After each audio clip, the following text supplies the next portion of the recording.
And hello, everybody. This is your Wednesday posting for our discussion board.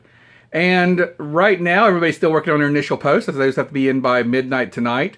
And wanted to discuss with you guys this interesting fact pattern we got this week. Guys, we're looking at some of the most serious acts in the medical profession. We're looking at privacy. We're looking at HIPAA. We're looking at our duty to protect the confidentiality of both our patient and all the information regarding our patient. And some of the things that we really see right off the bat in this discussion board post this week is we have a serious issue by a mistake made at the front desk where the boyfriend was able to call in and pretty much convince the front desk, whichever way he did it, that he wanted to get the information for the patient. The front desk slipped up, gave him the information. He then showed up and physically attacked the patient. This is extremely important, guys, because what it can show here is that a mistake, whether it be intentional, divulging the information, or whether in this case, it could be the boyfriend tricking the front desk, and through that trick, the negligence of the front desk, giving confidential private patient information to someone who is going to cause that patient harm. That is why HIPAA is in place. That is why our privacy acts are in place, to ensure that we are protecting our patients' privacy and their rights at all times. Something we really have to consider here, guys, from a legal perspective. We have access to a lot of patient information. We have a lot of access to a lot of confidential information.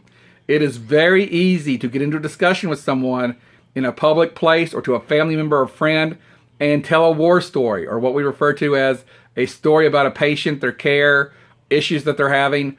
These are the kind of things, guys, as healthcare professionals, we must work and strive extremely hard to avoid, because what this is going to do, it could open up the possibility of what we're seeing here in this discussion board of a patient seriously getting hurt through no fault of her own and through the negligence or an intentional act by a member of the staff of the healthcare facility.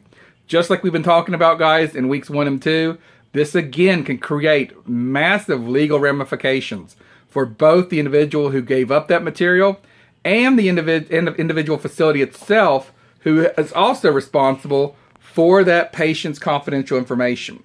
One of the things we talked about back in the week 2 study guide, it came up about a medical assistant talking to her husband and then accidentally revealing some information. Was the facility responsible? Was the nurse making a mistake, or was it intentional?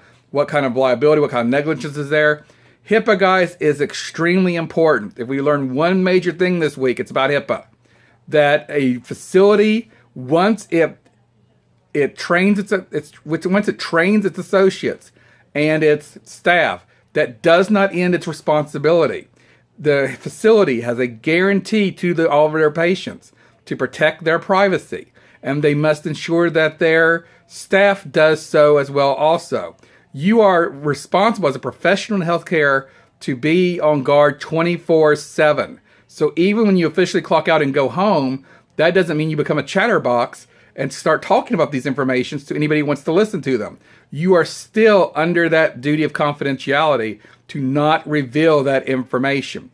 And it is still legally possible that if you go off the site and having a drink or something in the evening, and you start talking to someone and you reveal that information, it is still quite possible to get liability to that facility, because it is the facility's responsibility to safeguard that information as well.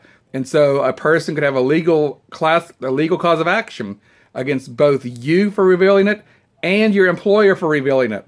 So there's a lot of legal ramifications here. There's also ethical ramifications, guys. You took an oath to remain and protect confidentiality. And that's extremely important that we do that at all times. So as you read this fact pattern, guys, and you see the mistake the front desk made, you see what happened to this patient, think about it from our topic in this class, guys. What are the ethical and legal ramifications for this action? And how could this action have been avoided by the front desk? I know they were tricked. You could tell by the way the boyfriend did this. He tricked them. But again, how did they allow themselves to be tricked? What could they have done better? What could the facility have done better? So their duty is to Mary, and her confidentiality and her protection, they've failed in this. So think about that, guys, as you're working on your initial post for tonight. Remember, guys, initial post by the end of the day Wednesday, 2 replies by the end of the day Sunday. I'm, again, always here, guys, to answer any questions by text, email, or phone. Office hours are Sundays and Tuesdays from 10 to 11 p.m. Eastern Time. Have a great week working on the discussion board. I'm looking forward to everybody's posts.